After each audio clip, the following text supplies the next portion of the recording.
Jake, Reiner, Yes, sir. Alexis Abrams. And let's pull that a little closer to your mouth. Of course. A little bit down. There we go. In. There you go. There we go. Love and Taxes. Love and Taxes. One's good, one's not. Right. Well- Right? But when you combine them, it makes a great comedy and a love story. Tell me a little bit about how the film came about, a little bit about yourself. Well, we were chosen out of 12,000 submissions for actors across the country, all over the place. We ended up meeting in Los Angeles for a chemistry read. It got down to 4 actors, and Alexis and I were the final 2 standing, and we had chemistry kind of immediately. It was pretty apparent that we were going to be good working together with one another. But then Ken Feinberg, our director, told us that we were going to do every single scene in one long take. And we looked at the script, and the scenes are about 15 to 20 pages long, and that we're going to have to learn all this dialogue, and we're going to have to do this all in one take. And we did. And it was a crazy, crazy feat and accomplishment that we were able to do. There was definitely a lot of trust that we had in each other. For some reason, I got the lines very easily, so I helped Jake out with that, and he was great with the blocking and moving around. There were times when I forgot what I was doing, and Jake said, just follow me, it's okay. So we helped each other, we relied on each other a lot, but I think we did well. Yeah, we did do. I thought we did pretty well. I mean, Love and Taxes is an unconventional, kind of quirky 70s comedy. It's kind of why we're dressed in these kind of outfits, because we wanted to pay homage to the era. And it's about a CPA, tax professional, which I play, Donald, and his client, Belinda, who's also a waitress, and they meet over the course of 5 different years, and each year they meet, they just go over their taxes, they discuss it, and there's a love story involved underneath where they never truly ever line up. Their timelines are always kind of off-kiltered throughout the whole movie. So it was definitely an acting challenge because you see us once a year, but we had to remember there's a whole year of life behind the one time that we're on camera. Right, that's a so good point. each time we're doing a different scene, we're in a whole new phase of life. We've had 364 days behind us, and we're coming in with all of this, and really we're shooting it an hour apart, a day apart from each other, so I think that was a really fun challenge to do. And if you think about it this way, like, you are who you are today, right? Right. And then you wake up tomorrow and you've got to be you from a year from now. Right. And we were doing that all in one day. So we had to really remind ourselves that we were aging throughout this process, and how we change and how we talk and how we looked. We're changing by the hour. Well, I know Ken is a great guy. I just met him not long ago, but we've talked on the phone. But is there a little bit of sadist in there about having to do those scenes for all the way through? It was brilliant, though. It worked. Ken is as kind as he is cruel. in Okay, that way, okay. yeah. I like that. And there's your Steadicam operator. Wearing Yes. that for, what, 15 minutes at a time? Longer. 18 minutes at a time? Yeah, Longer. Angelica Perez, she was phenomenal. And she was this, I mean, I don't mean to belittle her in the slightest, know. but she is small in stature, but mighty as all hell. Yeah. She is so strong. She had all this, like, I don't know, 40, 50 pounds of gear on her. Or more. Or more. Yeah, And it's about she's- 60 or 70. And she's having to sustain the scene as long as we are, working even harder than we are. And Pulling you know, on they're your back. 15 to 20 pages, but there might have been a time or two when I messed up a line or something happened and we had to go back to the beginning. So she's wearing this for, I don't know how long at a time. It was much longer Right. than 15 minutes. Kudos to her, because she And also the boom mic operator, too, Yes. was following us around. Usually one of the most brutal jobs on set. Oh, awful. I mean, how do you hold your arms up like that for that long? I don't know how he does it.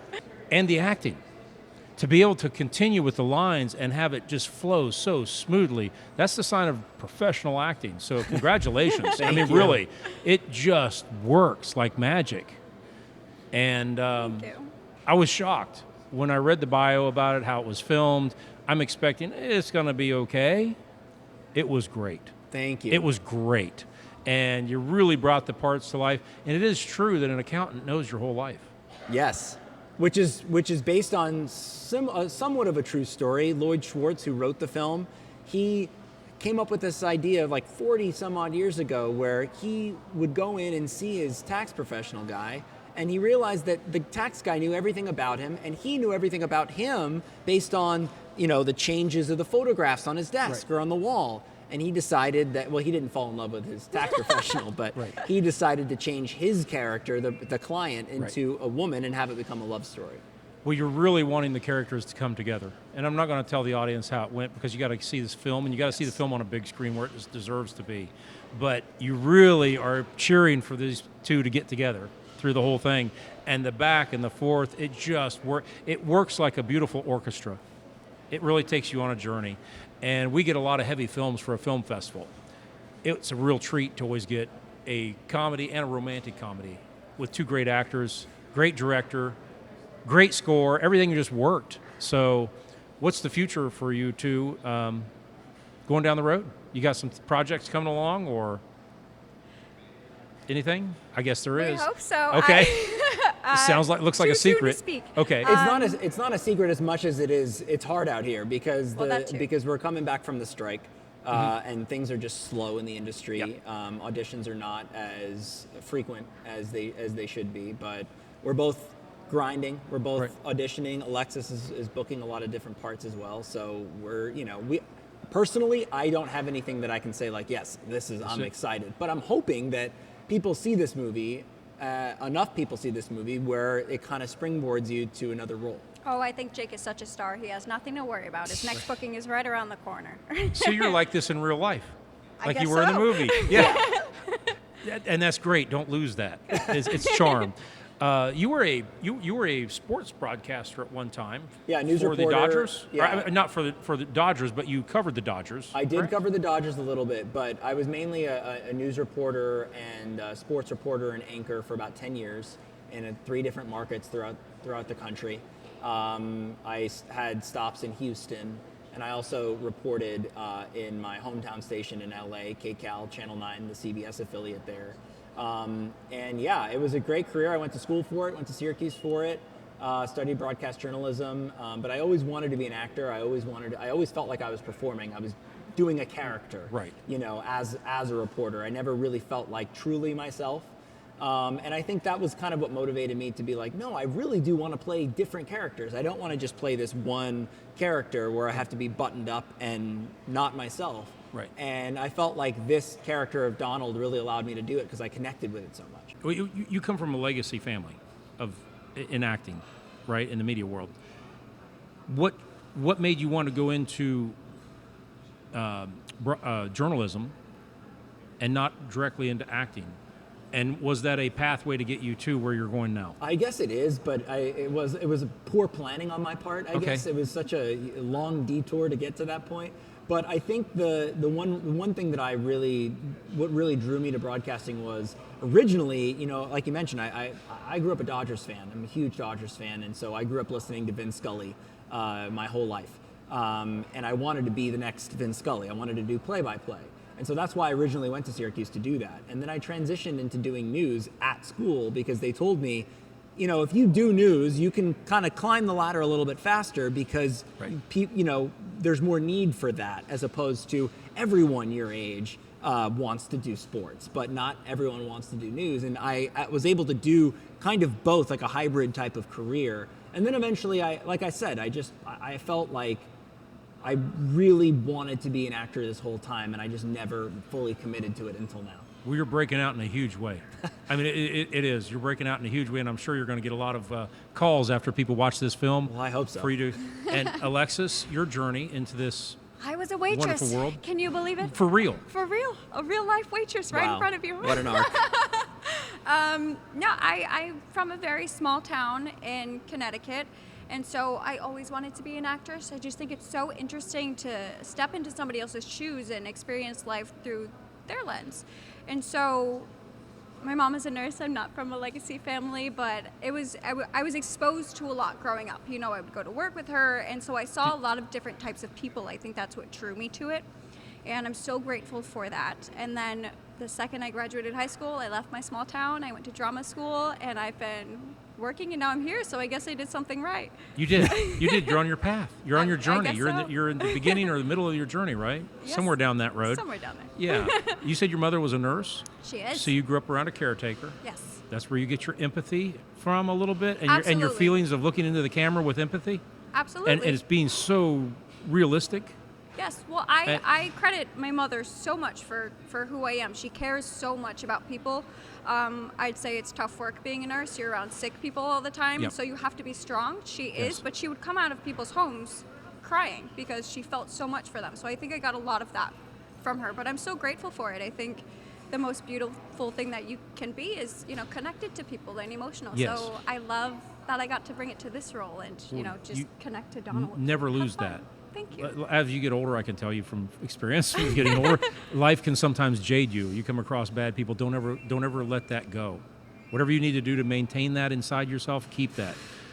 You two are a great dynamic duo on that screen. You really are. And really to carry the movie with, mainly it's just you two. Few other people in there briefly. Yeah.